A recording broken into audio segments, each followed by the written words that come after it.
Greetings. My name is Ray Dwyer, and this is Dr. Joe Dispenza's Meditation and Book Discussion Group.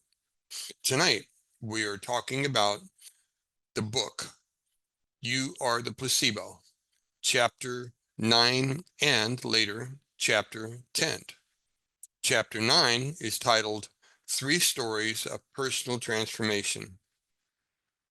There are many videos on YouTube that you can find on drjoedispenza.com website of people who have had amazing transformation.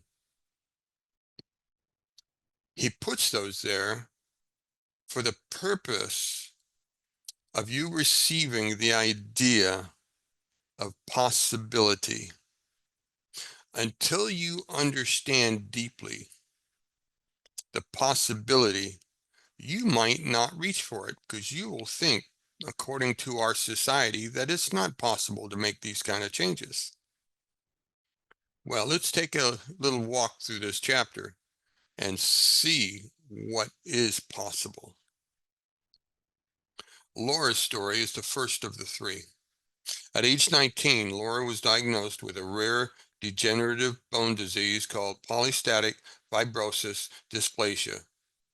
In this debilitary condition, the body replaces normal bone with cheaper fibrous tissue, and the skeleton supportive protein scaffolding becomes uncharacteristic, thin, and irregular.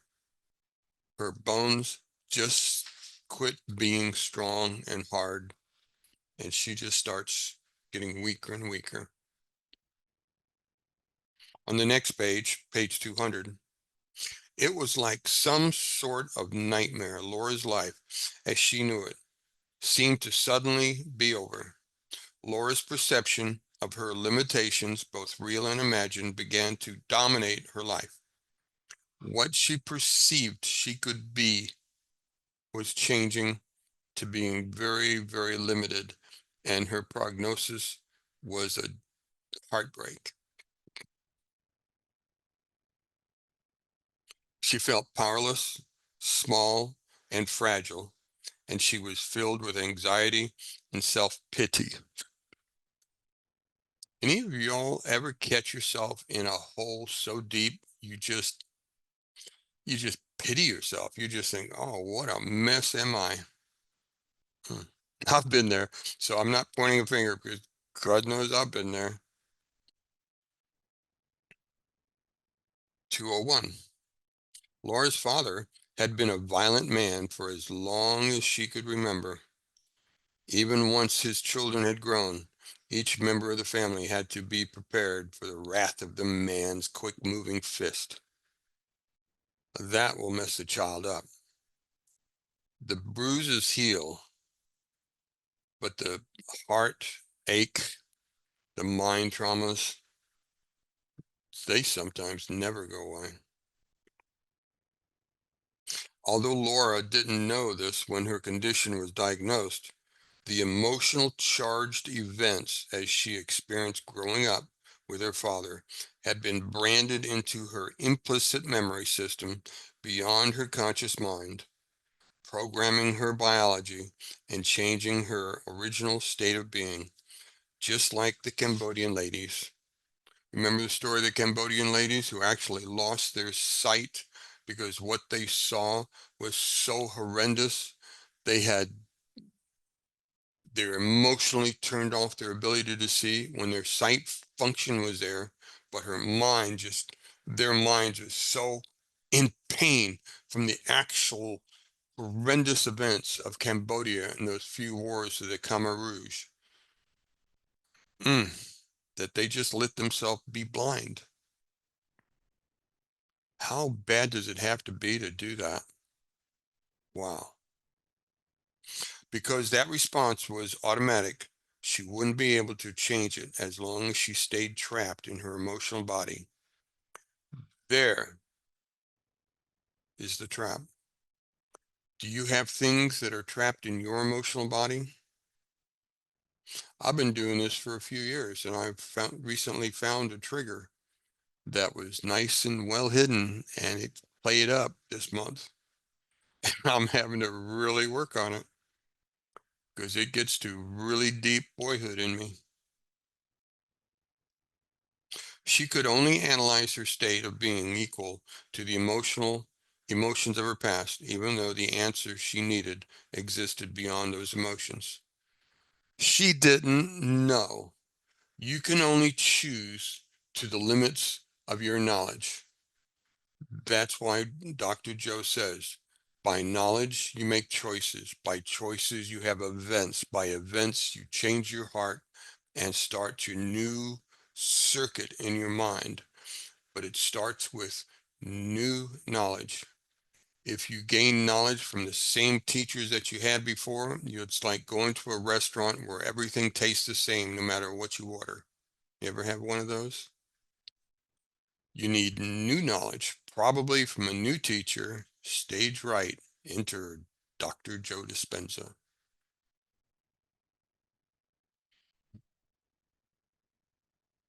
Further down the page, Laura found that her disease began to work for her. She started getting sympathy votes. Oh, I'm just some people start doing, so she started, oh, this is enjoyable. The emotional benefit of manipulating her reality to get what she wanted in this way became very convenient, and Laura received far more than she really needed to take stress off her body. Before long, her disease became her identity. Now, I can relate to that, where my disease became my identity. I took me a long time to quit saying I am a cancer patient. I am a cancer patient. I am. Do you hear it? Do you hear me declaring my identity to the disease? When I first started this work, I didn't tie those together. It took me a while of meditation to understand the burden I was tying into me by saying, I am a cancer patient. And then loving the sympathy that I would get, it would reinforce that statement in me.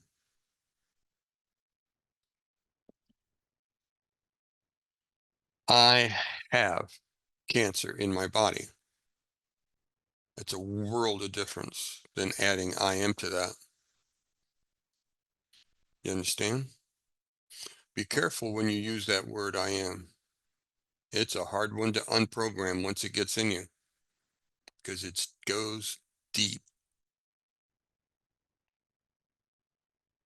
On page 203, she was caught in the thinking and feeling loop. Yes, you start using that I am, you start using the I am to give you choices. And pretty soon you got a thinking to being loop and you're reinforcing the problem. You're reinforcing the challenge in your body by doing that. You're identifying it with it, and it becomes a character that you have helped program into you. It is a true statement to say, I have cancer in my body. I am not a cancer patient. If anything, I am a cancer inpatient. Yeah, I am pretty impatient with it. I have cancer in my body, but I am an energy being, and and my body is healing. That is actually more true than that other statement. You with me on that? So over on 204, let's see how she handles this. She adjusted her diet and took various vitamin supplements in addition to her bone strengthening drugs, but nothing seemed to stop the fractures. I did that. First thing I did to fight the disease that was working in me was clean up my diet, clean up my water. I got an RO water filter and I pay a lot of money every year to have clean water. And I still had the disease. trying to convince people that she really had a disease further solidified her identity. I was trying to find a solution, and I was telling people of the disease and claiming it as I am. And all it did was write it deep in me. See the trap? She spent a lot of energy trying to control as much as possible in her environment. I did that. She paid careful attention to everything she ate and drank, measuring, well, I didn't measure too much, but I was careful. Everything she consumed. Yes. The same woman who'd once been a runner, dancer, and competitive bodybuilder was now limited to doing only yoga and fitness by her late 30s. Even hatha yoga had come to be too much for her. Yes. I was the bad dog in the junkyard, and I was being led around by the arm by my wife because my body had gotten so weak and my mind had gotten so dark. Yeah, I did that. That's when I was reading this book the first time, I was looking at this going, oh my God, he wrote my story. What I learned as I thought about it is that it's not that it's my story, it's that it's really more common than I thought. When you're in the midst of your rainstorm, oh, it's so easy to think it's only you. One of the side things I learned in reading this is that these symptoms, these characters, this storyline is so common that he put it in a book because there's so many people read this and go, yeah, that was me, right? Are there people here that go, yeah, that's me?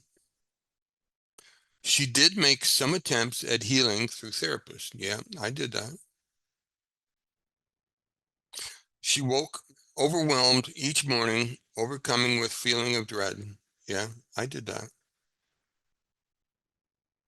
Lori and I met in 2009 after she had been watching What the Bleep Do We Know? Yeah, I did that. And that's where I began. Karina, I see your hand up. Thank you. Hi everyone. Yeah, I'm listening to this and suddenly it clicked that the thing we are looking at in the mirror and we are telling ourselves is the I am and the problem, whatever it is. Yes. And the trick is to look, yeah, to look and see the world without the problem, yourself without the problem. That's really hard. That's really, really difficult. But that's the trick. Yes. Very good. You pointed right at it. That was good, Karina. So in 2009, she found What the Bleep. It was 2018 I did.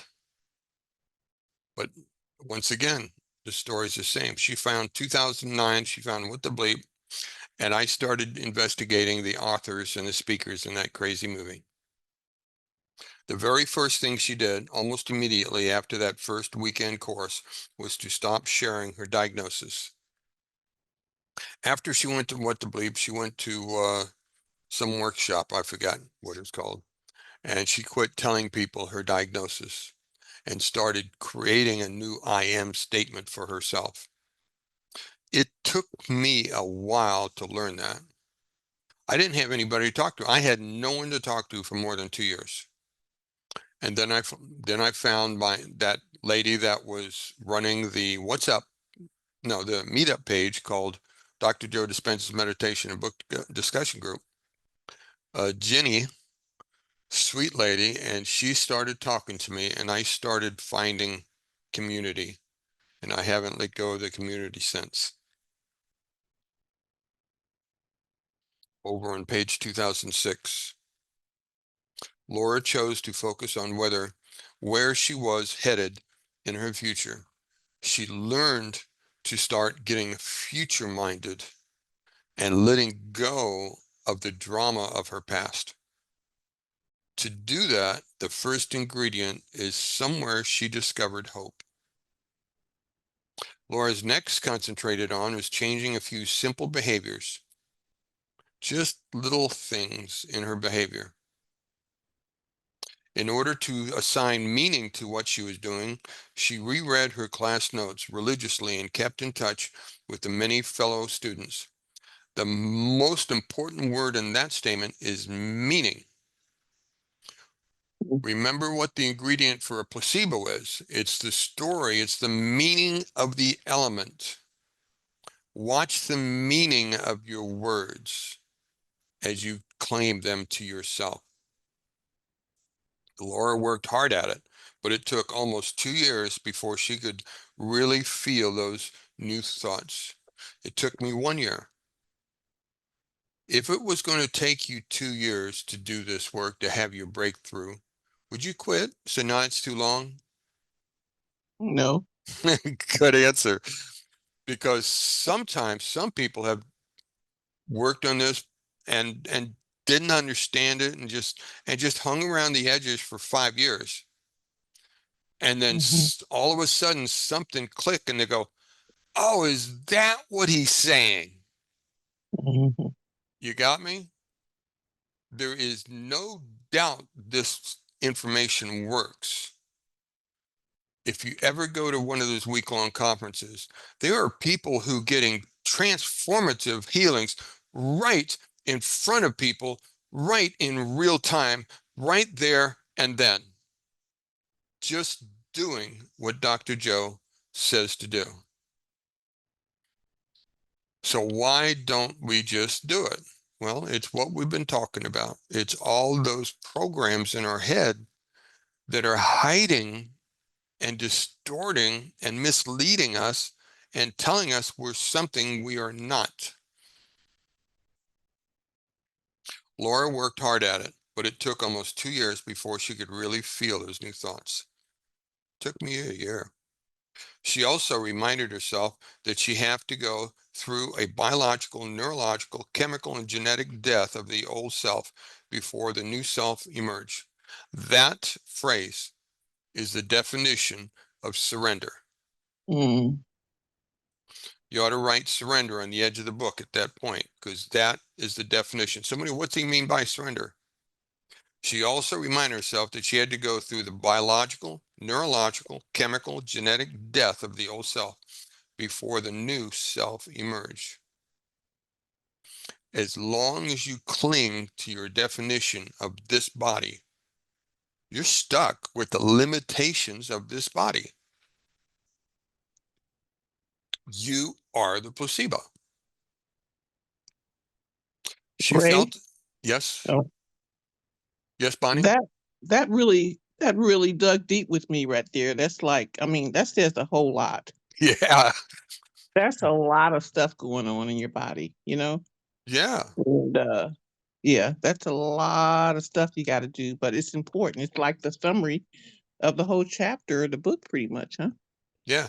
You are the placebo, and you must surrender this definition that the society about us has given us. We didn't vote for it. We just learned it being immersed in this society, and we must surrender that. And it's like an empty place in your hand. Once you empty it, if you don't know what to replace it with, your mind will wander and says, I got nothing, and it goes right back to it. What are you going to replace it with when you surrender that? I didn't know at the time, but waiting on the other side of that door was I am worthy. I am an expression of the divine. I am. And heaven blew up inside me and I changed. Surrendering is half the equation. A equals B. Well, it doesn't really equal, does it? That wasn't a good metaphor. Let's try something else. Empty this one and fill it up with the new stuff. She felt as if she were telling herself a lie. Yes, I did that. Who am I to believe that this old grumpy Army veteran, see, I was still clinging to that definition of me, had a moment with the divine itself? How could that possibly be true? And boy, did my angelic teachers poke me. I thought I was going to fall on the floor with a brain seizure or something. And they said, "What did you just say?" I went, "Oh, this is real." And they started laughing. Yeah, right. It really did happen. Wow. The second time I got that, I was being blessed. And in between the electric waves, I was laughing. Electric waves, I was laughing. Electric waves, I was laughing. And they finally stopped, says, "Ray, what are you laughing at?" I get strange meditations. And I said, who am I ever going to tell that will believe that this grumpy old man, all by himself, laying on the floor, is being blessed by the divine herself? Herself, did you get that? Being blessed by the divine herself. And they just laughed with me and says, "Here it comes." And another wave would come here. Ah! And there you go away. Oh, that's so funny. Who's going to ever believe this?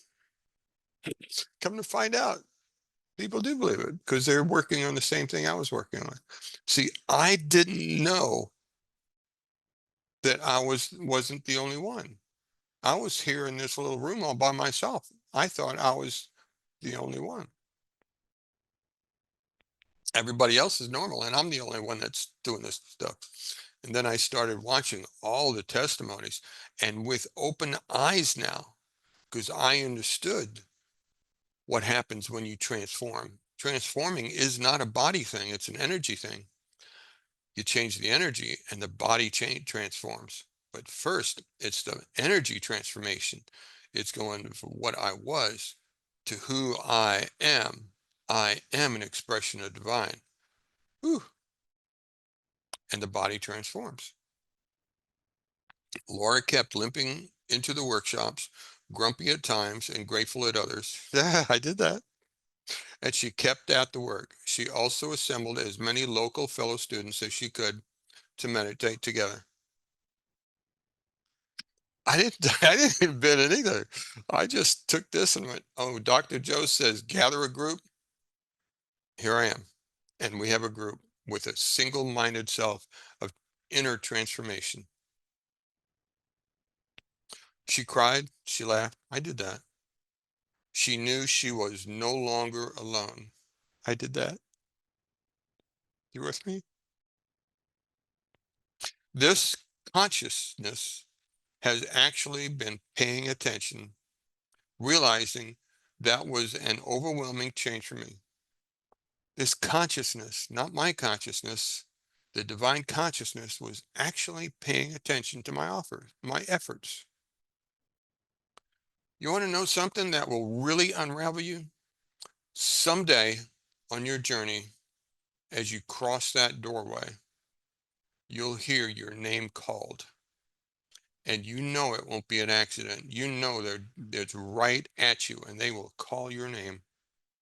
You want to know something that will unravel you? That will. You'll know that the divine knows you by name. You're not a drop of water in the ocean lost in the stirrings of its currents. You are a divine expression, and you are known, and you are loved already. You don't have to work for it. You don't have to achieve it. You don't have to go through some ceremony to earn your way into the kingdom. No, you already are. My part is to help you realize it. Each day, Laura got beyond her body, her environment, and her time with 3 energy centers. Every time you do those blessing of the energy centers, you're getting beyond the control of those, and you put your attention on it, and you get your awareness about it, and you disconnect the stress by giving it grace and just being attentively aware. And that stress lets go for a few moments. She got beyond The predictable future. The predictable future is the one that the past is written and mirrored in the future. That's the predictable future. She stopped conditioning her body to the same mind by reliving her past. We all done that. Echoed our past again and again. It's called worry. Laura was signaling new genes in new ways during her daily meditations. You can set up a new energy in your body, create a new environment at the genetic level so that your genes respond to you differently than the default life about you. Yes, the genes are not hard switches on and off. They are little processors. And according to the environment at the cellular level, they respond and produce proteins. Science. Now, as you go into this energy field and you learn how you are loved, the stress in your body lets go, and you have a new electrical energy in your body. The chemicals in your body change, and at the genetic level, your DNA produces new proteins. That's called epigenetics. Wow. When I got up off the floor that first time, my first healings, I used the word miracle for a month or two because it was so profound. I just didn't have another word for it. I had to read this book a few more times for me to get past the shock and the surprise of my own healing. Isn't that wild? And I learned the word epigenetics, and I learned what really happened to me is that I had changed my energy and my body changed. That made more sense to me.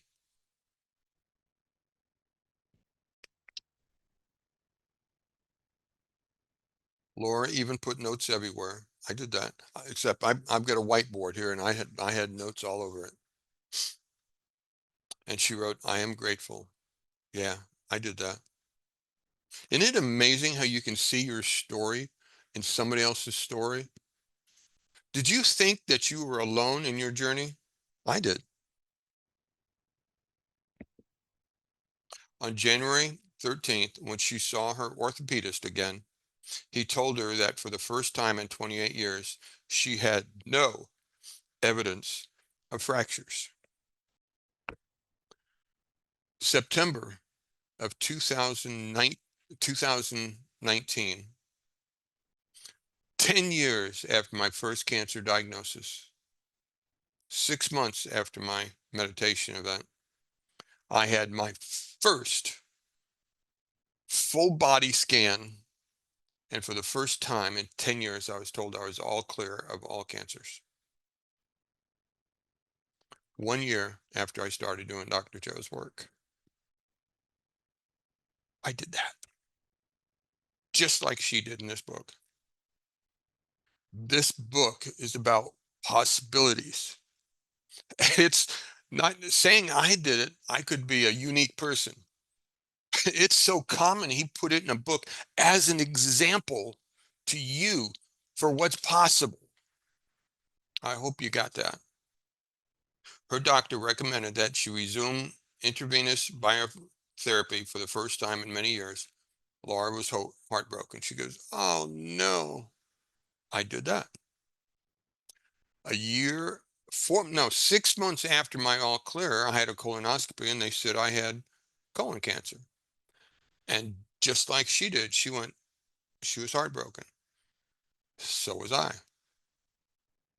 But I had been studying these books for 2 years now, and I went at it again. Laura went home and did her practice in earnest. Once I got over the shock, just like she did, I set in earnest to do what I learned. If all it is knowledge, it's a book on the shelf. Can you do what I've been talking about for the last couple months? Can you put it into practice? I did. She stopped imaging herself with healed bones Did you see that? She stopped imaging herself with healed bones and just imagine herself whole in general. Vital, glowing, resilient, youthful, energetic, good health. Instead of being picky, I just want to be super healthy. And she put that on, that energy on in earnest, lit herself up. She told herself that the old lady had been from age 19 to 47 was just a story of the past. Yes. And that's what I do. That old Army vet is just my past. It's like a book on the shelf. I am not that anymore.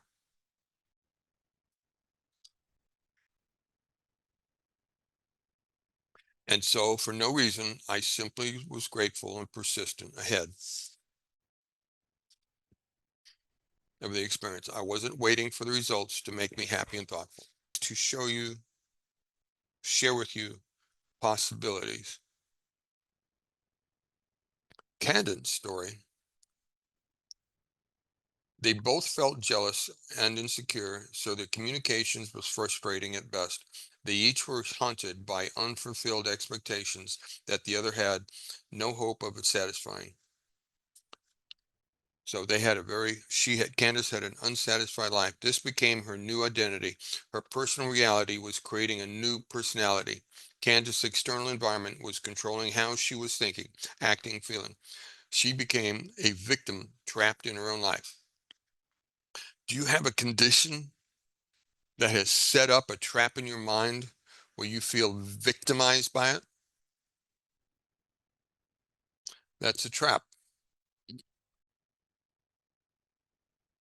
Candace began to believe that she was her emotion, and as a result, she memorized a personality based on the past she had created. Have you taken ownership and identity with your emotion? I did. I was an angry Army vet. Oh, that was me. I owned it. I believed it. I lived it. I tell you that not to boast of me, but to let you know that you're not alone in these traps. That's the purpose of the group. Okay. And when she thought about her partner or talked about or complained about their relationship to her family and friends, she was conditioning her body to the mind of those emotions again and again. She had set a trap in her mind to continuously reprogram her body to a physical health or the lack of. The physical breakdown of her body had caused her to reflect on her past and really see the truth of who she was being. It dawned on her that she was single-handedly responsible for creating an autoimmune illness that was slowly destroying her physically, emotionally, and mentally. It was somewhere in the first week. I was still going to the VA, still sitting in that cancer chair, still sitting there, and they'd plug that bottle into me. All of you have seen it on television shows and things like that. I did that 5 days a week for 4 weeks straight. I lived it. And I was in the chair one day when I was talking to the doctor to come in and check on me and stuff. And I said, what caused this? I have not been sick in my life. I've had people ask me who my doctor is. Says, I don't have a doctor. Why do I need a doctor? I'm never sick. Well, my story's changed since then. But in the meantime, he says, okay, what are the causes of skin cancer? Let me go get it. I printed out something. He came back with a sheet of like 12, 15 line items on it. And I read through it. And by the time I got to the bottom, I was laughing. He said, what you laughing at? He says, out of this list, I think there was only two that I couldn't identify with. It wasn't a matter of if I had cancer. It was a matter of when I was going to get it.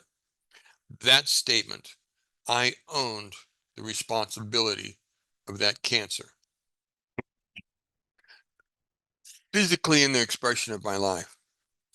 What I didn't understand at that time was the insane stress I was in fighting to keep my work. That was the trigger that had my body, as strong as I was and as healthy as my immune system, finally break down and say, enough of this, we quit. I didn't know anything about stress at that time, but I knew that physically I've done just about everything a person can do to get skin cancer. Kane's adversity became the genesis for her personal evolution, self-reflection, and expansion. She finally saw herself. So Cadence chose instead not to accept her illness. She respectfully declined the physician's diagnosis, reminding herself that mind creates illness. The doctor told me in 2008 or 2009, September of 2009, I had 3 to 5 years to live of life. Well, once I stopped crying over the absolutely terminal prognosis, I said, no, that is not going to happen to me. No, no, no, and I would pound on walls and pound on my mind and pound on my chest. No, you cannot take me. I didn't know how I was going to overcome it, but I was not going to go gently into that good night. At the 2017, it says, 217, she didn't accept her diagnosis, prognosis, or treatment, believed hastily in the most probable outcome or future destiny, or permanently surrendered to the diagnosis. You know, being stubborn isn't all bad. I wasn't going to surrender. I mean, I was ready to just go to spiritual warfare with whatever stood against me. I didn't know how, but I wasn't going to give up. And just like that previous discussion, I first attacked matter to matter because I knew how to do that. It wasn't until, and I tried churches. That didn't help me. I tried some esoteric schools. That didn't help me. I learned some cool stuff, but that didn't help me. Then I met Dr. Joe's work, and the first thing he focuses on is the heart.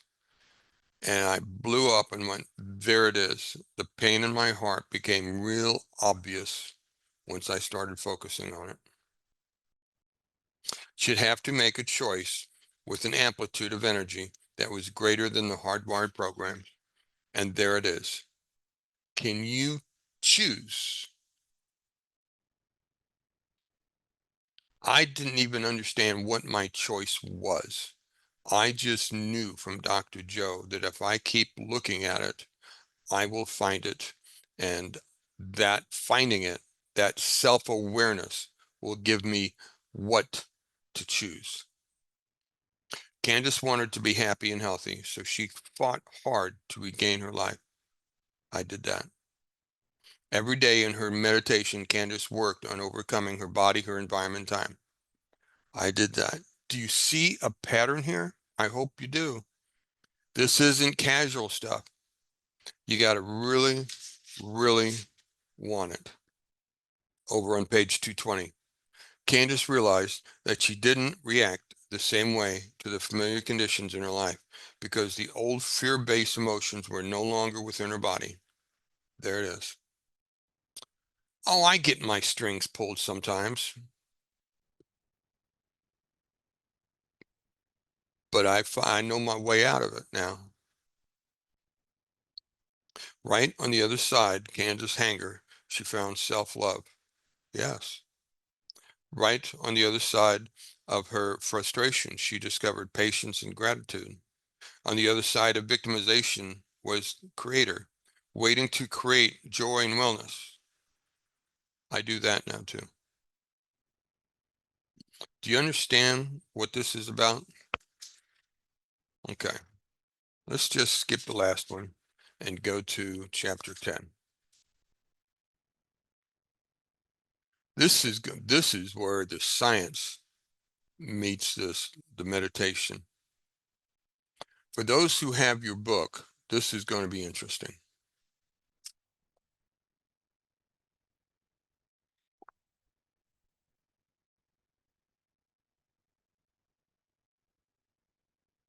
on page 233. Okay, before we start chapter 10, this is a good time to ask for a few comments. As we went through those couple of transformation stories, anything ring a bell? Would anybody like to make a comment on that?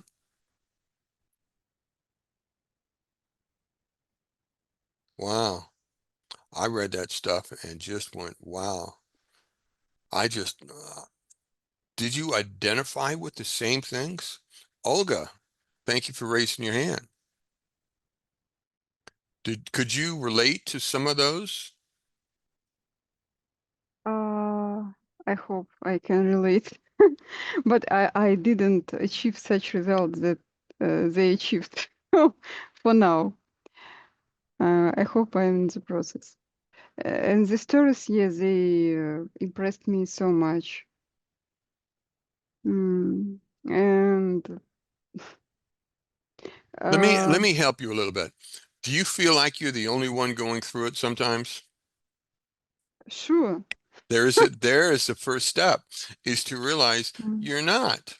Here's a book published for millions of people to read, and many people, well, I just got through saying I did. Now you feel the same way, and I bet you if there's some other people who spoke up, will go, yeah, I thought I was the only one doing this, the only one feeling this.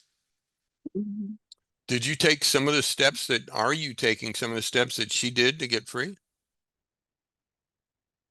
Some steps, yeah, Yeah, definitely. yeah, yeah. See, once you really get the idea that you're not the only one, I followed those steps. She got free. I got free. Others got free. It's a recipe. Just do it. Did anywhere in that story tell you it was easy? No. No, it's not. Your ego screams for its own survival. Yes, at least mine did. But it's not about survival. It's like, I mean, sometimes I talk inside my head and Yes. try to explain my kind of my mind that I have to do some stuff. I should do some stuff to to survive, to make my life better. And it it wants to survive, but It doesn't want to it let go didn't. of some old programs, does it? It doesn't want to change. Yes, that's what I was talking about. Yes, that is Yeah. hard to do. And the only way to overcome it is to keep confronting it. You are a strong person. You can wear it out. It will wear itself out, but you overcome it by constantly pushing on it. Yes. That's what she did. It took her 2 years of pushing on it before she had her change. It took me 1 year. I mean, yes, I've known some people who just seem to fall through the door, and he was like, how did you do that? It's really hard. Or, you know, yeah, some people it takes years. But when you get to the other side, you're going to say, oh, it was worth everything to give up that nightmare of programs that just seem to own my mind.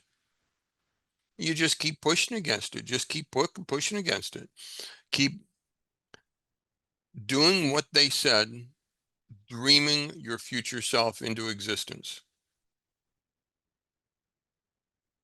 And when I listen like other books this chapter, I thought that it's just so interesting that people realize I am the same. No, no, yeah. Like almost like these heroes of the book, just so tough conditions, and then they kind of use all their force, willpower, and everything to change, and they could do it. And so it's difficult for people when nothing kind of bad, or what we seen bad, like health problems, and maybe for somebody other crisis. Uh, and when these book heroes kind of face it, they started doing and did so much great things. And this like these three heroes I like that. Three heroes. from That's good. I like that. three, three. I mean, in the stories, I kind of see like willpower in the character and in your character also so much, and it helps. It helps so much. Yes. Yeah. Like I said, I lived and breathed on these books and these testimonies because if they could do it, I went, I can do it too. And I was like, but I couldn't because because that attitude was self-defeating because I would get I'm going to do this attitude. And that's just the attitude that stopped me for a year. I had to give that up and say, I can let go, but I can't do it. It is in letting go, it's in the surrender that I allow something new to come into me, something new to create in me, something new to love me and wake me up inside. Now I'm thank you so much for your advice. I'm listening audiobook Evolve Your Brain. First his book. I didn't listen it earlier. I heard from several people, I think in YouTube videos, that is just so complex. You also said that it's complex. But I decided to listen it in my case. I didn't understand much things because I'm not a scientist. I don't have medical education, but I understood many things, and it's kind of it helps uh, to understand deeper. He describes it in this book in Breaking Habit of Being Yourself and You as a Placebo, but in this book Evolve Your Brain, he describes it deeper.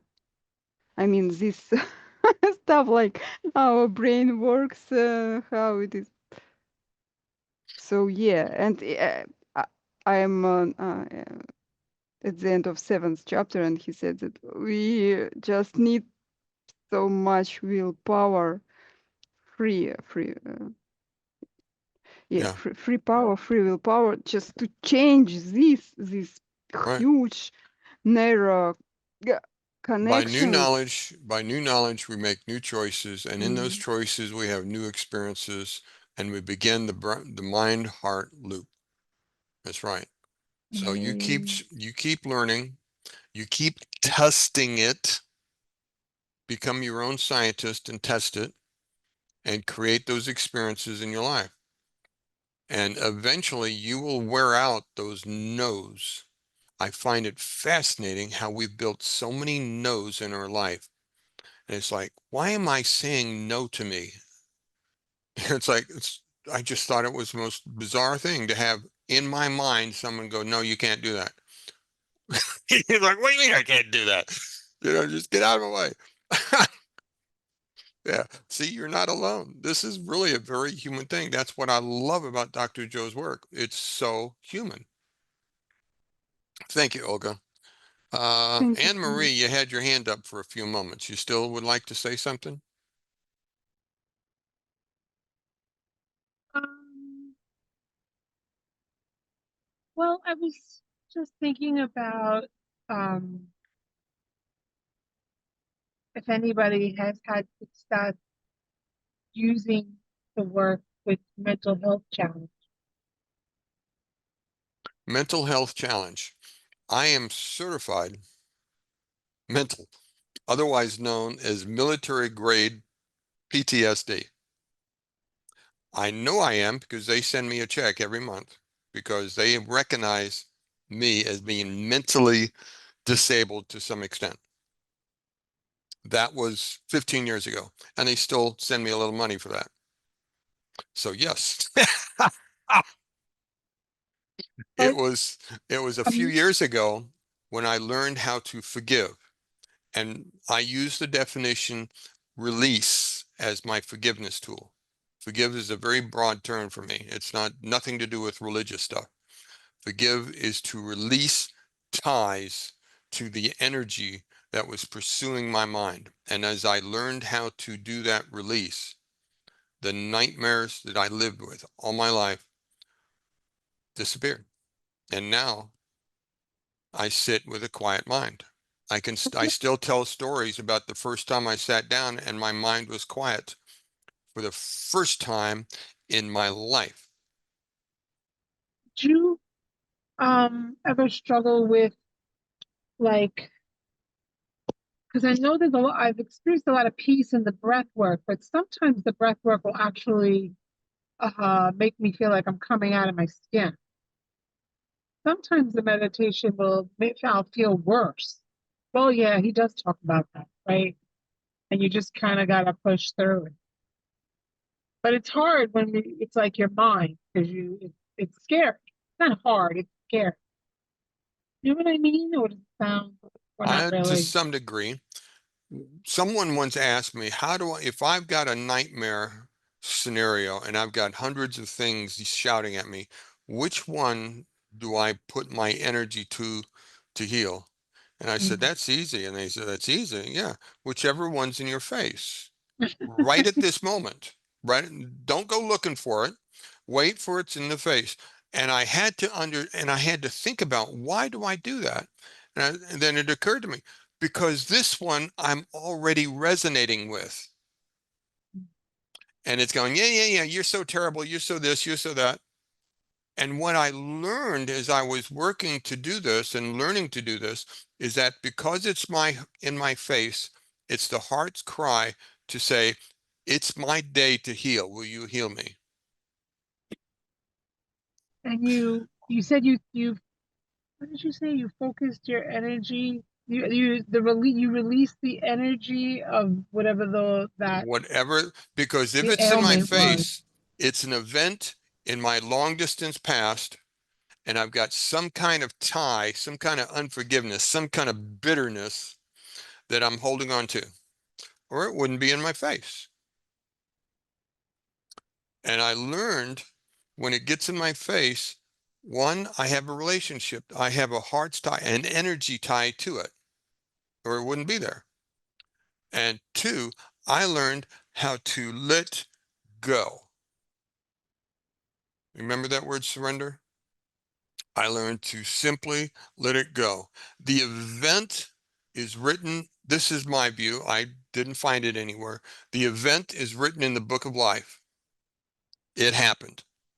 What's not written in the book of life is your meaning and your energy tied to it.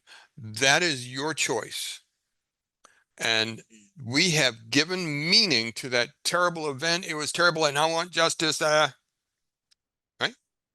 Or something like that. Right. The event happened and we've got meaning to it. And it's going, yeah, yeah, yeah, you're a terrible person. You did this and you did this and yak, yak, yak. We simply change the meaning and say, I forgive not the event. I forgive me. Why me? Because I am holding on to it. I forgive me and I release me from that event. No ifs, no buts, no conditions.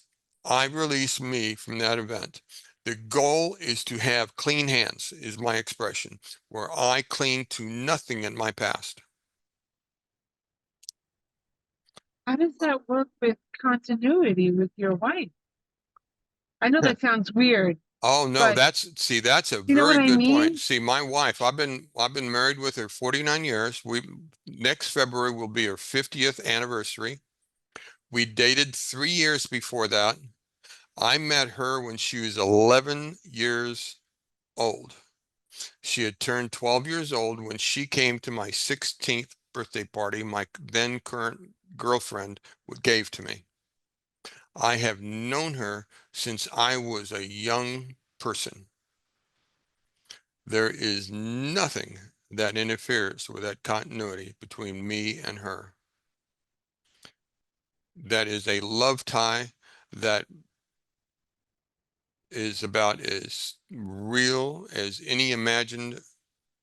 She's my sweetheart. She's my hero. This is totally different. When I think of her, my heart swells. This isn't heart stuff. This is head accusation, energy stuff. And it's going, you. And I release it because I want empty hands. I didn't say empty heart. I said empty hands because it feels like, doesn't it feel like you're holding on to stuff like this? Isn't that a little bit what it feels like? Ow. A little bit. Yeah, yeah, I When you can let definitely see that. go, your hands feel empty. When your hands feel empty, your heart gets bigger because It's your stress hormones aren't pulling guard duty. And when the stress hormones ends, your mind gets quiet. That's been my experience. And from the few people I've talked to that's worked on this, that became their experience. You just make a point. I forgive you. I forgive you. I release you. I forgive you my heart. Now, sometimes it took more. I had a one symbol that I used. I would stand in a river in my imagination meditation. I would call it the river of life. And it was turbulent and it was rock. And I would see myself taking off the briars and the sticks and the dirt that was my life's baggage. And I would take it off and I'd see the river wash away my baggage. Sometimes I had stuff that I couldn't unstick. And I would, in my mind, I would take it off and I'd put it in a fire. In my mind, I would put it in a campfire. I'd go in the woods and create this campfire meditation and I'd burn it. I did numerous different stories like that. The main lesson, though, is what's the goal? The goal is to have empty hands so that you're not clinging to your past. The goal is to have empty hands and become present. As long as you're pulling the past with you, you are not completely present. And that stuff does not go in the kingdom. It doesn't, you can't drag it with you. It won't go. That's the doorway. That's not you a know, that's just an energy rule. The present moment goes through that door, not the past. I think one of the difficulties is the fear of losing the people around you. You know, whether they're good or bad for you, doesn't matter. It's just the idea of the loss of like the people you have relationships with, and fear of like, but the truth is, right? It will, by doing that, what's good will stay and what's not good will go. And that's what you really want. Yes. And when Uh, your heart gets healed, your love energy will grow and you'll attract loving people around you. I mean, look at this audience that I have to listen to this old grumpy guy talking about how he has learned how to love. Are you kidding me? This is 5 years ago, I would have never dreamed I would attract people who would love to hear me talk about my healing of my hurts and how I learned to love. It's absolutely right textbook.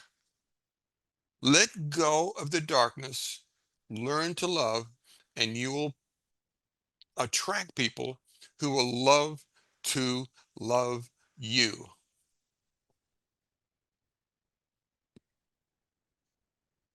yeah. can make me cry. But I know It's an act of courage. I do agree. Because your body ego is saying, no, I don't want to die. I don't want to give it up. right. Yeah. Okay. I know. I walk that. But let me encourage you. You learn to have empty hands so your heart can love greater. And as you do this, you'll feel greater love just being a light. You will be the light. Remember, light doesn't care what's in the room. You're just the light. That's the secret lesson of that. You're the light unto the world. That doesn't say you and you and you. You're just the light. As you let go of the darkness, you become the light, and you get an audience like this where they just love to hear you tell your love stories. Isn't that amazing? And that will be your story. And here's a book where it's talking about people who did that. I know when you're in it, because I felt this way. Olga confessed that she's the only one that feels this way. It's poor me. I just feel terrible. See how what honesty does? It allows people to go, oh, that's how I feel too. Okay. So we all are doing this. This is a normal human reaction to pain in the heart. And so what is this normal human solution? Let go. Don't try to change the past. The event happened. That guy really was a bad guy. You really did screw up that business deal. You really, on and on and on. That really did happen. Now forgive. Release the energy ties. Quit seeking justice in your mind. And let your heart heal. And you'll get stories like these ladies in this book. Okay? That is my hope, that you hear it, learn it, and experiment in your life. Ray says, forgive, what will that do to me? What does it feel like? That one is in my face. Okay, I remember that day. Oh, that was a bad day. I messed that day up a lot. I'm not only angry at them, I'm disappointed with me. I forgive you, heart. I forgive you. I forgive the relationship. I forgive the whole thing. I want to be free of that energy. And it will back away. Now, it was my experience that it came back a few more times just to see if I meant it. But each time the energy tide was weaker and weaker. And now I can just go, yeah, I remember that day, but I have no relationship to it. That's my experience. So the big ones will return a few times just to test to see if you mean it. Same thing. I forgive. That was a bad day. I forgive. Diminish the value and release your heart again and again, again, again. I don't want to quote scriptures, but you know what it says. And eventually they just disappear. And someday, like me, you're going to sit down to forgive yourself. I never tell somebody, go tell that person you're sorry. If you want to, if it's right for you, go ahead. But I'm not going to tell you to do that. I'm going to tell you to forgive you.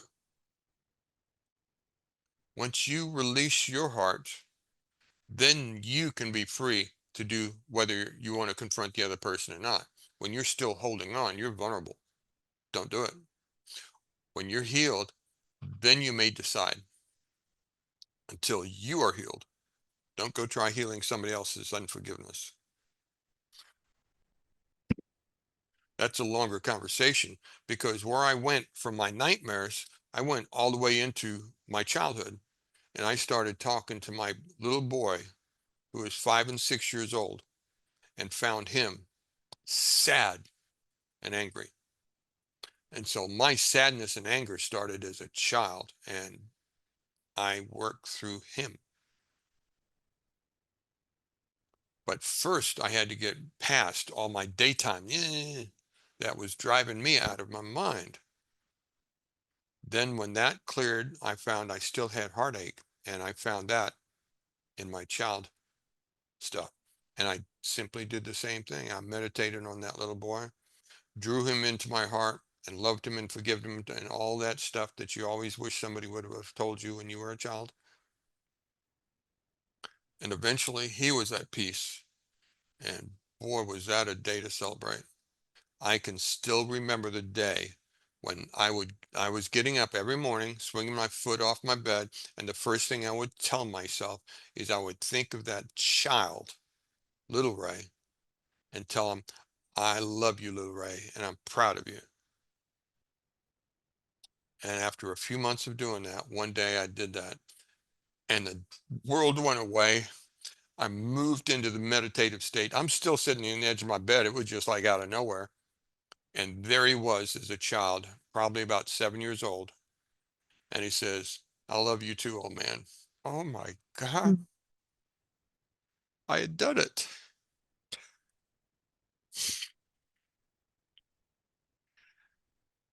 And my heart just soared just at the memory of it. You saw the emotion, just I saw it, that healed.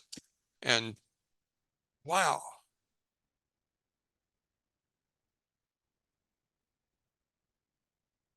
So anyway, that's my journey and that's my recipe.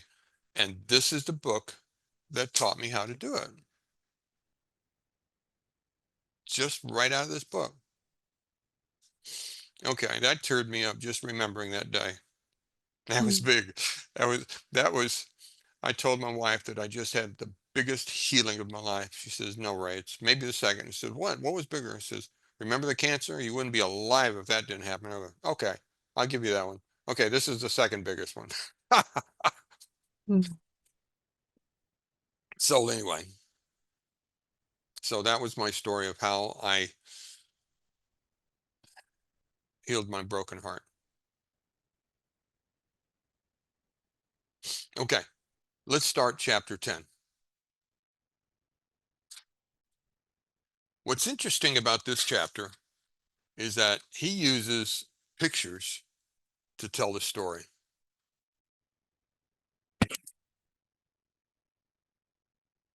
You now understand that the placebo works because a person accepts and believes in a known remedy, a fake pill, an injection, a procedure substituted for real or counterfeit, and then surrenders to the outcome with an overlying how it's going to happen. Remember the flip of this. The placebo works because the person accepts and believes a known remedy. If you accept and believe that the only remedy for you is a blue pill given to you by a man in a white coat, then you're a little stuck, aren't you? The purpose of that last chapter is to get past that paradigm and tell you, you really do have the ability, the potentiality to change your life. You really, really do. The 3 workshop participants you read about in the last chapter accomplished this feat. They all chose to believe in themselves more than they believed in the world about them. That's the key. Have I helped you understand you are not this mortal being? This mortal being is limited, very limited, and you depend on others to help you take care of this being. Once you get past that, and start accepting the idea of epigenetics, and you go, epigenetics isn't just woo-woo mysticism, it's hard science. And if science says it's a possibility, then I'm going to start getting into that possibility. Good for you. You have new knowledge, and that new knowledge has opened up new possibilities.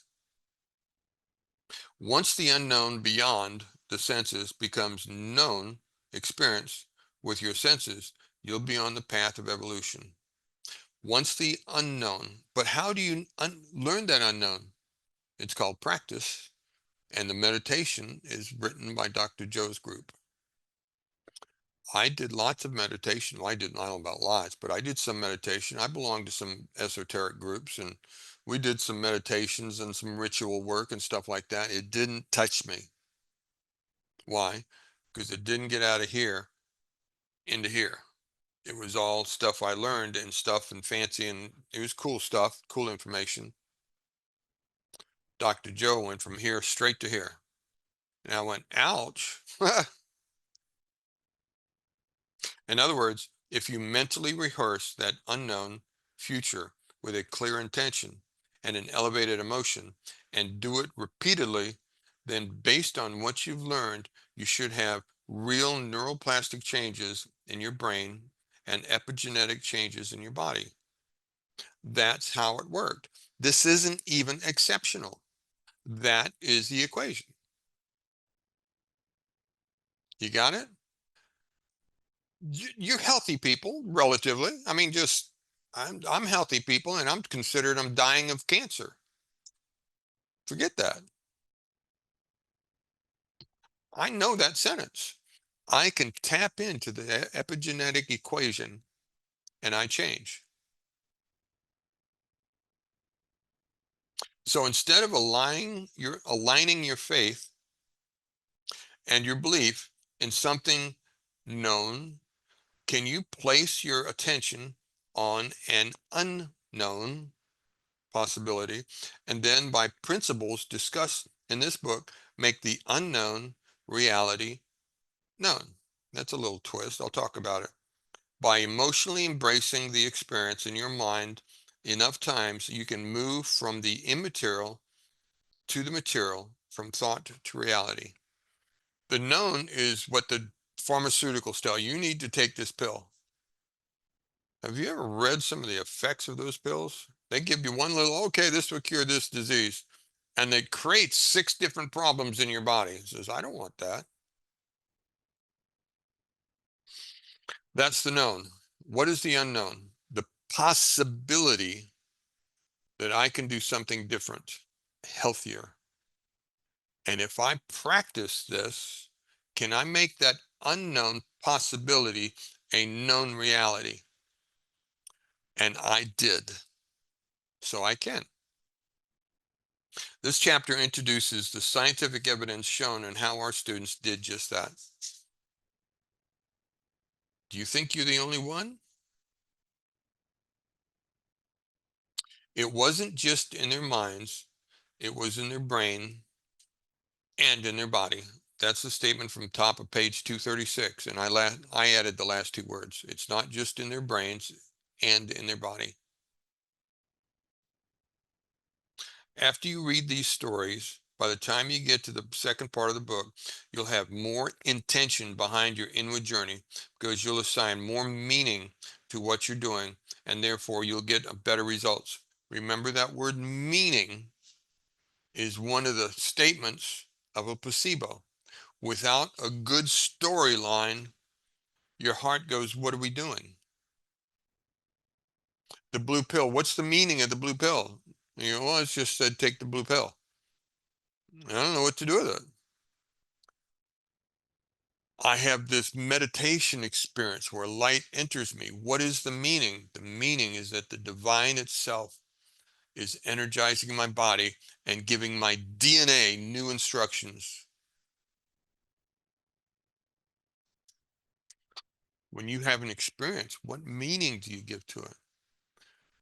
I have experiences where some meanings I just say, look at that, I'm not alone. Goodness sakes, those are loving moments. Science is, after all, the contemporary language of mysticism. This is mystical science. What I mean by that is that there's science that is Newtonian, cause and effect. You take a pill, the pill does this in your body. Take a pill, the pill does. This is scientific mysticism. You make a thought, and the thought, the energy, does this to the body. A little different. Over on page 237. Once our students learn and embrace this information, they can assign more meaning to the meditations and contemplative practices. There's that word meaning again. If all you're doing is gathering data, you're missing the point. They must be able to repeat what they've learned on command. Once they can explain the advancing knowledge, the progressing model will become more wired in their brain. Can you explain in constructive way what you're doing? Thus, I started talking on that first meetup page because I read that and says, okay, I've got to try to explain what I'm doing. And I was surprised at how hard it was to explain it. And then I realized I can't explain it because I haven't really learned it. So I went about to really learning it so I could explain it. And I haven't shut up since.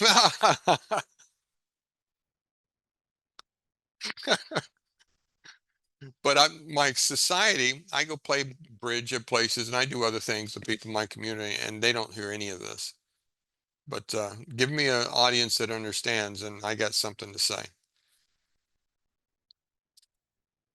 That is, once they align their minds and their bodies, they'll gain wisdom from the novel experience. Now they start embodying that energy and it goes into their body, the information, because they are chemically instructing their body to emotionally understand what their minds and intellectually understanding. They are sending a message into the body and they're giving it meaning so that the body understands what this energy is. This is the science of what this is about.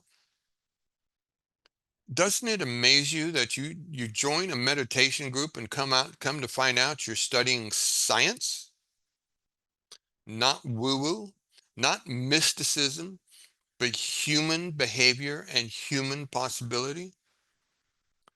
You think you're surprised? Man, I come from a history of studying woo-woo, and I thought, oh, this is cool stuff.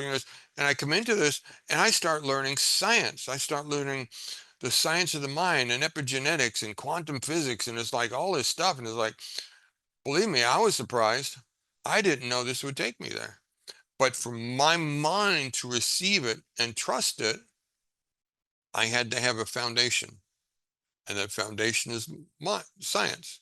Science is the foundation of modern mysticism. Isn't that wild? I just love that. Bottom of 238.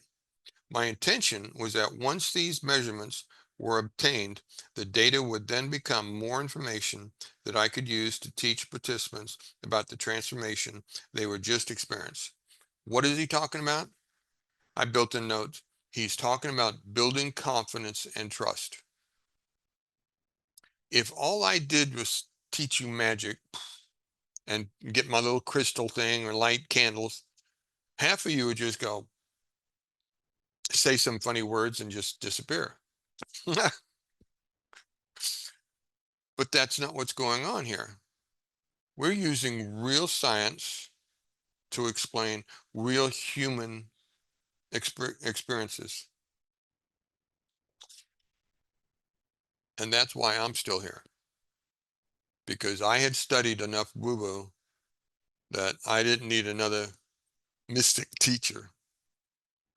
I wanted real performance because I was physically in trouble and I needed real help, not just another magic act. I learned that when your brain works right, you work right. When your brain is more coherent, you are more coherent, and on and on. Your brain is a conductor. Your body follows.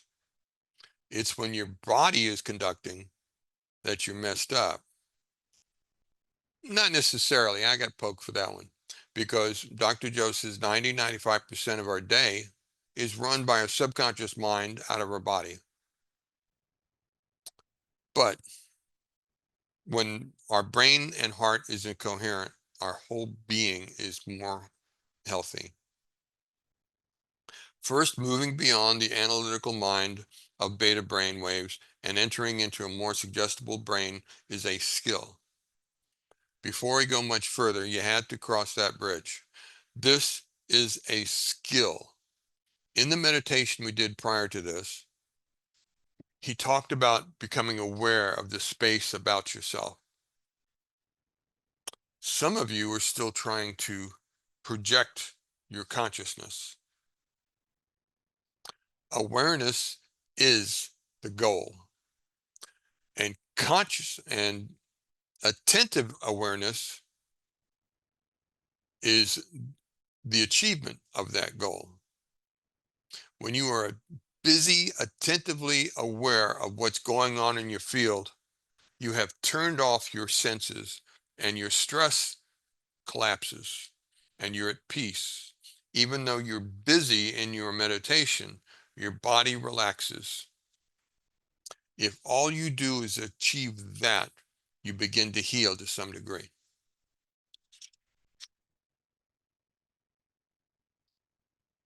Page 243.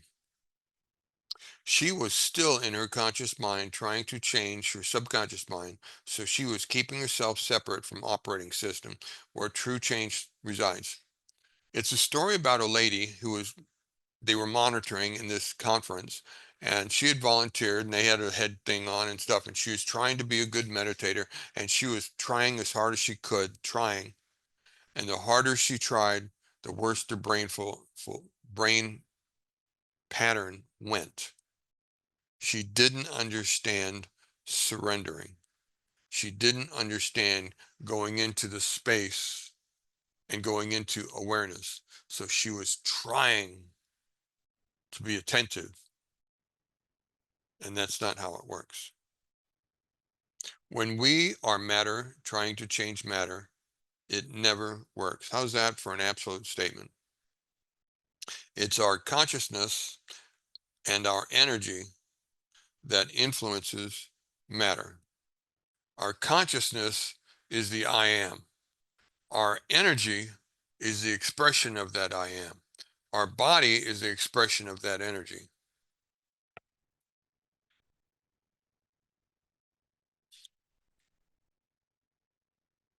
And because it's consciousness that gives form to all things, that uses the brain and body to produce different levels of mind, once you arrive at the place where you are pure consciousness, you're free.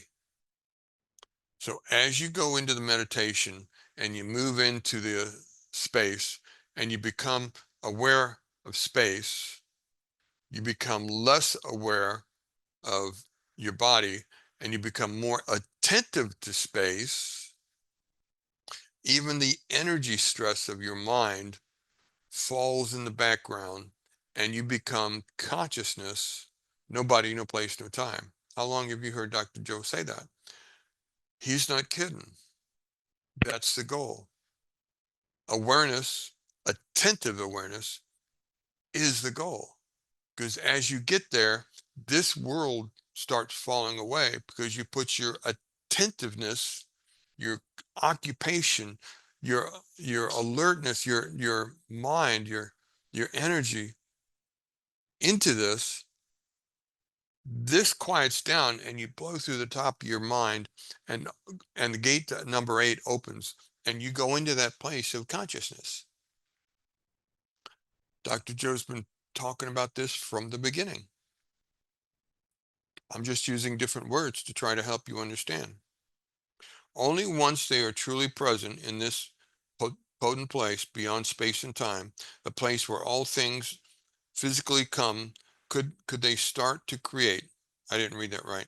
This was when the real changes during the workshops begin to happen. When you get there, that's when wonders happen. We're going to look at some pictures and we're going to see what they mean. When the red means overactive, the blue means underactive, thick red lines mean exceptionally active, thick blue lines mean exceptionally inactive, and green is a baseline normal in some of them. Okay, so that's a couple pages worth of explanation. coherence and incoherence. Figure 10.4.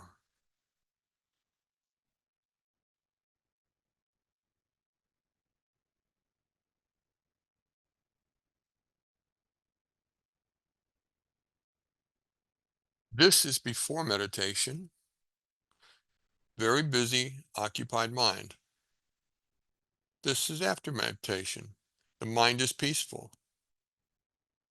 She's let go of all the things that was occupying her mind by going into the space, going from part to part to part, slowly letting go of all these connections. And this is later, just a few hours later. Wouldn't it be nice to learn how to achieve that?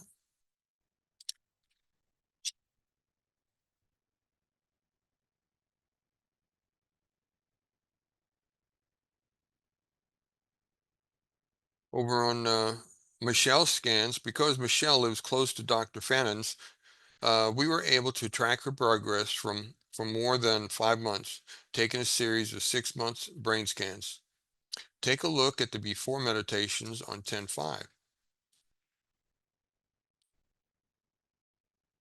This is before meditation. Boy, that is a busy mind. This is after meditation. Not in this case, it wasn't the next day, but it's after she learned to meditate. She went and had her scan done again. Wouldn't you like to have that change in you? Practice, practice, practice. I love that. If you look at the after meditation part of the graph, you'll see what looks like a much improved balanced brain. All of those, okay, this is a different picture, because we didn't see any green. Okay, oh, this is 10.6, 10.6a. This uses a little different brain scan. This is called,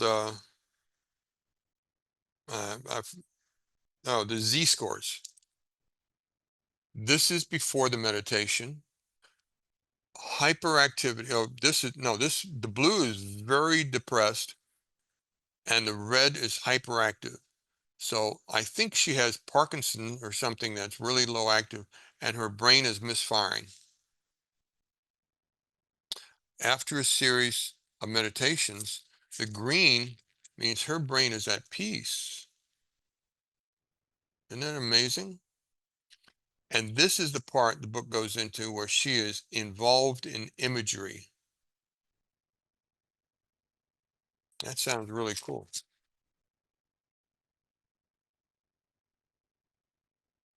This is the science that shows what you do in your meditation matters. What he's trying to get you to understand to do is something that science can categorically measure. It's not imagination. You're not just imagining you feel better. You are changing your brain and the connectivity to your body. Okay?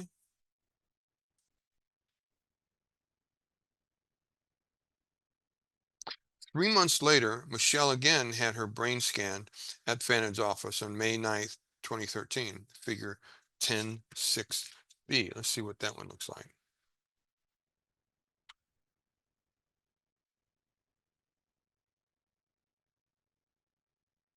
Oh yeah, I showed you 10.6a. Do you remember where she started? And it says later she had this, and look at all the green. Look how peaceful her mind is now. Isn't that amazing? May, this is May, and this is June.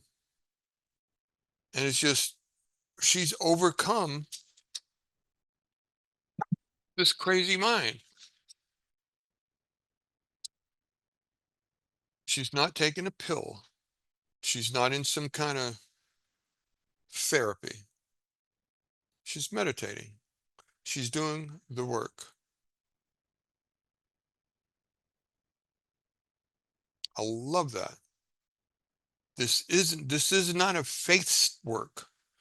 I am not asking you to have faith in anything. I'm asking you to study it, gain knowledge, and become your own scientist and prove it. But there's a caveat to that. If you set to prove it wrong, you'll be proven correct. It's wrong. If you set to prove it right, you just might prove it right and heal something that you could not imagine could be healed. Meditation is medication. There it is. Thank you, Karina. That's right on the money. Do you understand that this is real stuff?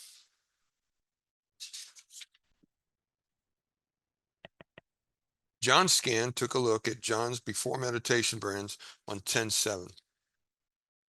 You know, when I first got this, I looked at this and you ever feel like this cannot possibly be real?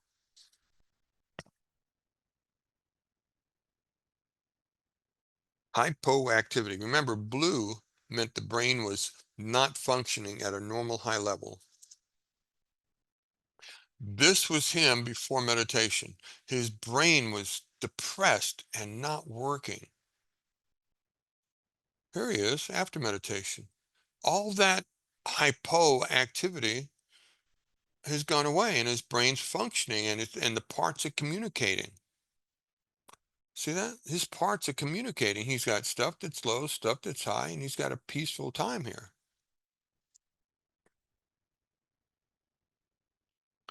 10/8, this is his brain before 4 days of training. They use this Z scan. See how low activity this is? 4 days later, he's at peace. Are you kidding me? In 4 days? He could go to a therapist for a year and not achieve this.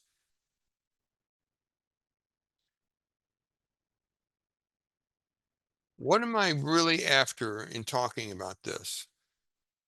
That you will get an attitude and say, I will do this work until it gives me what I want. You've got programs in you that tells you no. How do I know that? Because I did. Because I still do to some extent. And it's like, what are you telling yourself no for? Get up and do it. Oh, okay. Are you kidding? It's our society that has taught this to us. It worked. If you look at picture 1011, which shows the scan dated April 8, 2013, 6 weeks later, you see even more normal brain waves. Yeah. But that's not even the ones that really just really got me. I'm looking for the ones where he talks about the brain waves.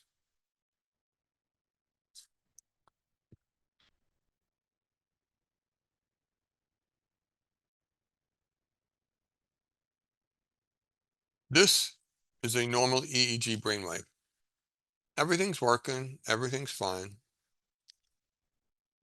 This lady started learning how to become coherent, getting her brain to work together to hold a thought instead of a little bit here, a little bit there, a little bit there.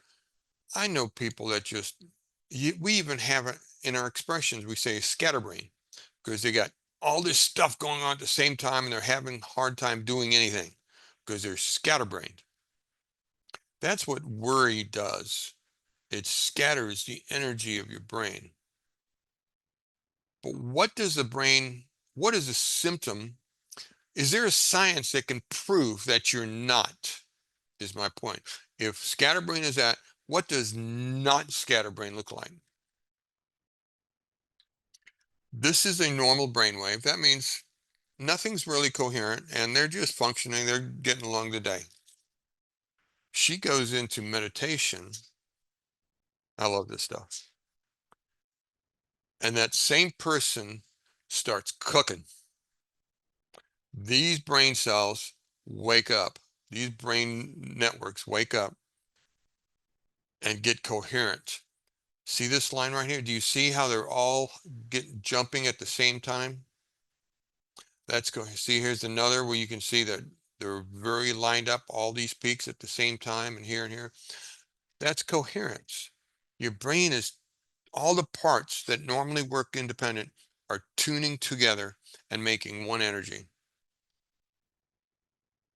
Now take a look at this one. These are still here, but look how hyper these are getting. This is evidence, scientific, factual evidence. This is the brain on meditation. And it feels really good. I've never had it scanned, but I've had those experiences. And when you get better at it, you get a brain that looks like this. Look how these middle scans have waken up. See this point right here? See how they're all lined up right here in this column? And see this point right here where they're all jumping at the same time? That is brain scan scientific evidence of coherence. Does it matter? Oh yeah. Here's another one. Look at this energy peak. She started with just normal stuff like this up on top, but something turned on in her. Look at that. And she's just sitting, meditating. You think she felt it? Oh, I bet you she felt it. Now, this is just about the end of what I want to talk about.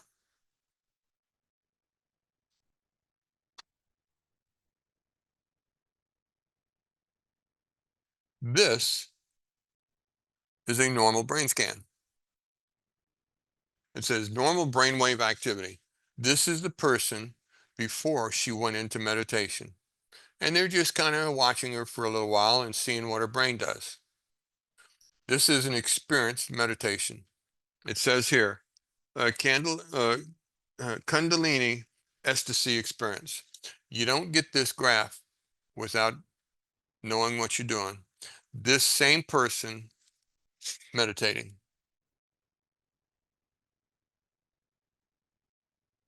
That is a turned on mind. I would love for somebody to get a chart like that out of me. I don't know if I could do it or not, but that would be so cool to have a chart like that.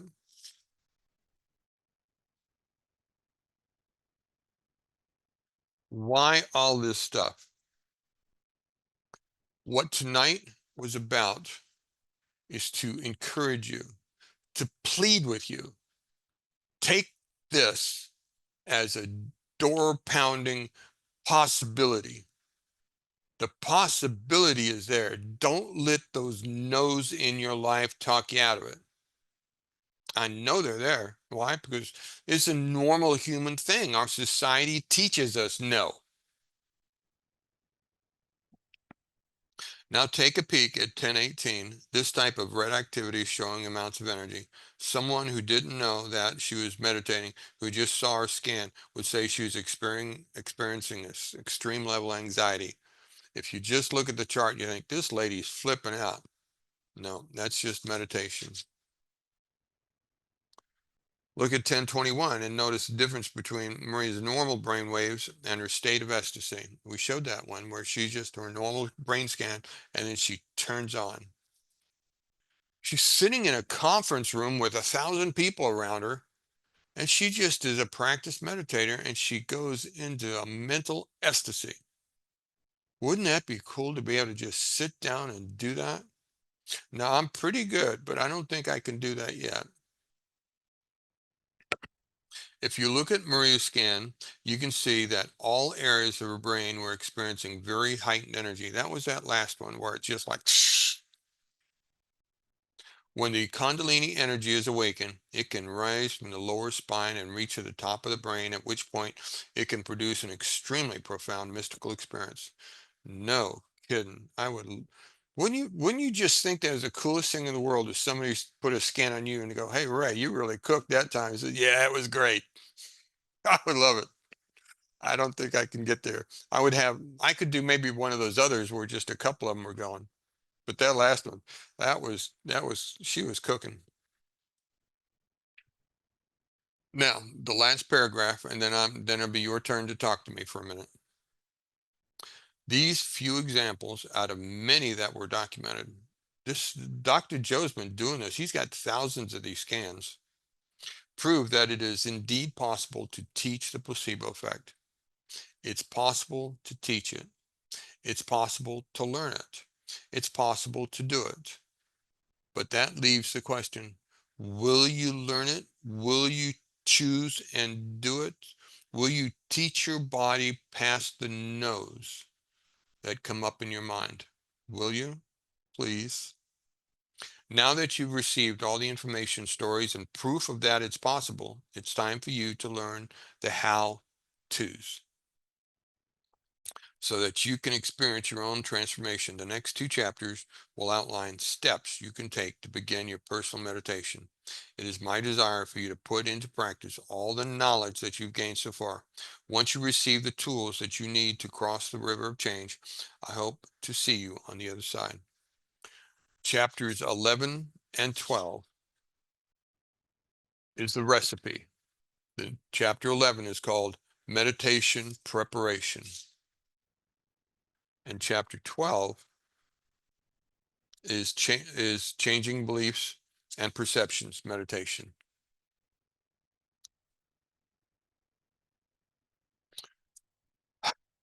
Okay, that's the chapter. Talk to me, please. Please. I'm going to take a sip of I'm drinking green tea, by the way, with a touch of ginger. No, not ginger. What is that? I forgot what I put in it. Anyway, a touch of another spice. Yeah, ginger, not ginger. Yeah, ginger. I've got the little ginger things and I grind them up and put them in my little steeper thing, and it spices up my green tea. It's pretty good. At least I like it. I like it. Talk to me. Come on, raise a hand. Make a question. Challenge me. Tell me where your heart is.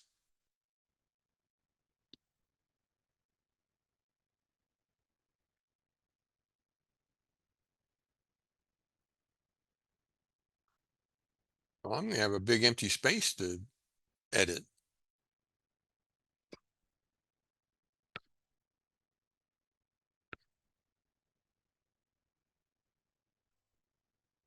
Hey, hey Ray, it's Bonnie.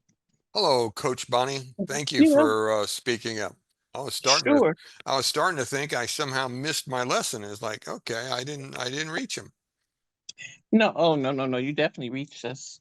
Uh, the point that really stuck with me tonight is that we're gonna have to make changes in so many different ways, physiologically, emotionally, all the different ways they listed, I think, in the end of 9. Uh, so when you talk about people that have the automatic ones, it's like, have they built up to that, or do they just? Well, I guess it's different from everybody. Or do they just come and instantly all the moving around and what they say they do that brings them through? I don't Well, have a for good answer most to you, and the people, closest thing I okay. have to an answer are children who can sit at a piano and play the piano. Some people just come equipped to be able to do it. I have no idea what their life history is to make it easier for them.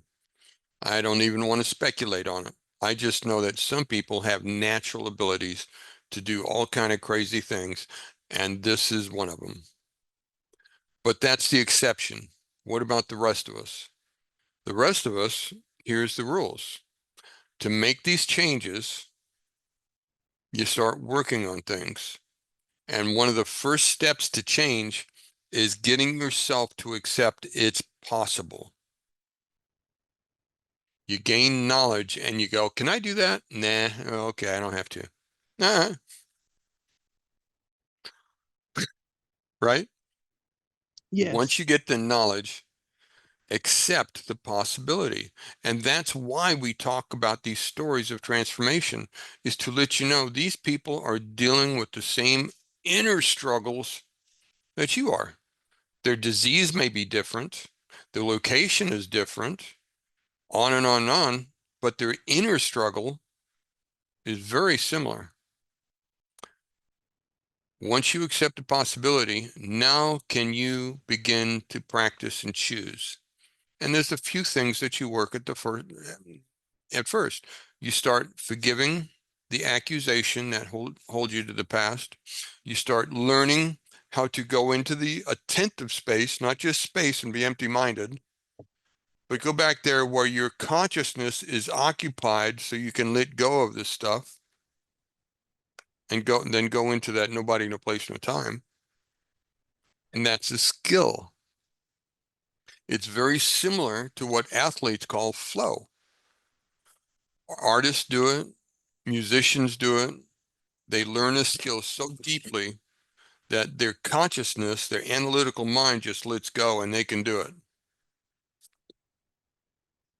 You may have heard me talk about years ago when I was a young guy, I was running. I was not a long-term marathoner, but I thought it was cool that I could jog. I was never running really, I was jogging. I could jog for an hour and a half and do about 8 miles. And once I got good at it, where my heart wasn't going, having an attack at it, I found myself checking out, and I called it riding the run. I didn't have the word at the time of flow, but it felt like I was riding the run. And my consciousness was free of the work my body was doing. My body was just jogging down this little trail on the side of this lake, this small lake that's here in Dallas. The coolest beans. I have a gentleman friend. He's about 90 years old now. He's been playing the piano since he was a teenager. And now he plays at antique malls and stuff like that just to have background music. And he sits there and this melodic music just flows through him. And you could hold a conversation with him and he could talk about coffee and breakfast and what he did yesterday. And all the time his hands are just producing this melodic flow of music. And you're watching him talk and he's looking around. He's, oh, that's a night outfit, and his music is full, and it's just amazing because he's gone into this flow state and his body knows what to do. And this is for all kind of arts and skills, including meditation. I remember when I first started learning this meditation, I was all this. Everything in my work life said, pay attention, pay attention. And I had to pay attention to the most minute stuff. Lower the volume there? And so, so I had to learn space. Now I meditate, take a breath, put my mind back, and I just fall back here now. And I go through space. I've been doing it for years, and it's a skill now. Do I have days when it doesn't want to go there? Sure I do. But it's a skill, and I've done it so many times. I know my body knows the Okay, so the goal is we become the hero of our life, yes. and we are responsible to save ourselves. So we are not passively waiting for a savior to come save us. Yes, yes, yes. Okay. You are the savior of your life. But and at the same time, we cannot save another person's life. They have to want to do it. Yes, that's hard.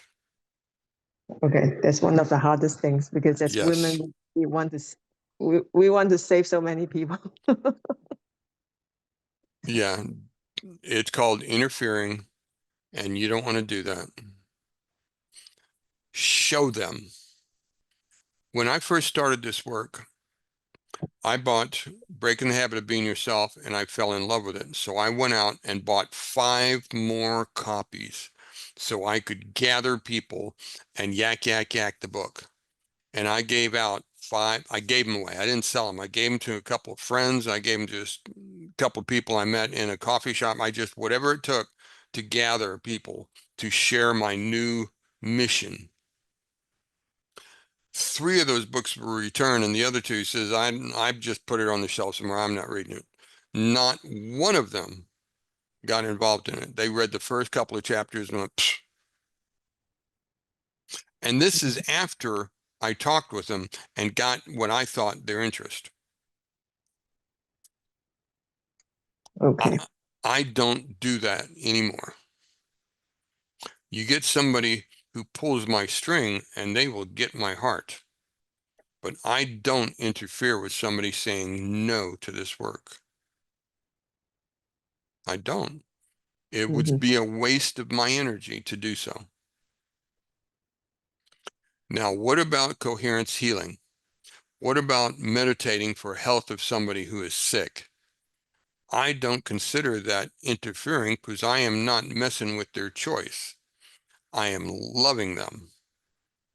And I'm letting love do the work.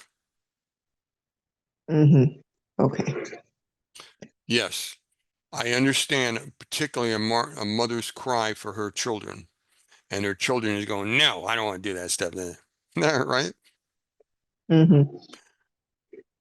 But you have a connection of your heart and you just love. You learn to get free of your own heart, and you are the light of the world. And lights don't care what's in the room. They just light the room. I light up and I just love. And I think of the individual and I tune my love to them. And I don't choose an intent. I just love them and I let love solve the answer. Solve the answer, solve the problem, the question, the challenge. Because I am pretty sensitive about interfering. And I won't do it. But I will love unconditionally, without any pretense. Just love them. For a guy who knows what it feels like not to be loved, oh yeah. When given an option and an open door, I will love. Okay. That helps me a lot. Thank you very much. And also, when you're doing the meditation work, do you still go through the conventional protocols of like what you suggest to keep doing what the doctors tell you to do, or I forget have about the limits to doctors? that. I have limits to that. When it was my turn to go in for cancer surgery, I showed up. Okay. But when it come time to take the pills, that's a whole nother story. Yeah, because I can adjust my blood in almost any ways in just a few days. Yeah. Yeah. If somebody says I've got high blood pressure, fine. I'll adjust my diet, exercise a little bit, breathe a little bit, and my blood pressure drops. Somebody says I've got cholesterol a little high. I change my diet, breathe a little bit, do a little meditation, my cholesterol drops. I do all kind of crazy things. Somebody was worried about me having a high temperature. So I sat in the waiting room and drove my temperature down 2 full degrees. For real. I did that. You ever heard of anybody who can actually drop their body temperature 2 degrees in just 5 or 10 minutes? I did that. I did. Okay, amazing. The body will behave. Once you learn to tune into this stuff, the body's indifferent. It doesn't care what you do. It will do what your default life is telling it. It's got to do something. It's got to get its instructions from somewhere. And if you are not giving it, it reaches out to your environment and says, okay, that's what I'm supposed to be, and that's what I'm supposed to do. And that's how we grew up. And that's where we got to where we are. Because we lived in the default. This is what our society says we are. We haven't argued with it. So we became that. We're learning, hey, I've got a choice out of this mess. Yes, you do. But you've got to choose against a lot of years of momentum until your body gets the idea that you're playing a different game now. It will get on board. but it's got a lot of momentum that you've got to overcome. Okay. That was good, Ray. Thank you. Thank you. You're welcome.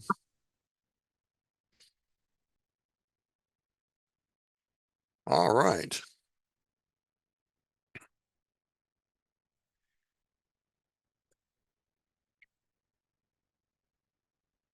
Green tea with ginger. Nice stuff.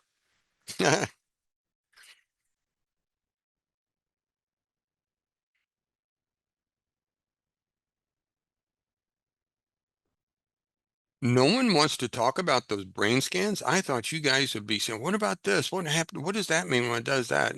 Nobody even brought up the brain scans. I looked at those brain scans and went, what in the world? Wouldn't it be cool to be able to do that? And no one's even asked me about it. Just know the possibilities there so that when you get inspired, you can choose. That's the goal. And don't think you're the only one. That's the goal. Okay. So I'm going to turn off the recording. Thank all of you for being participants. It made it really interesting.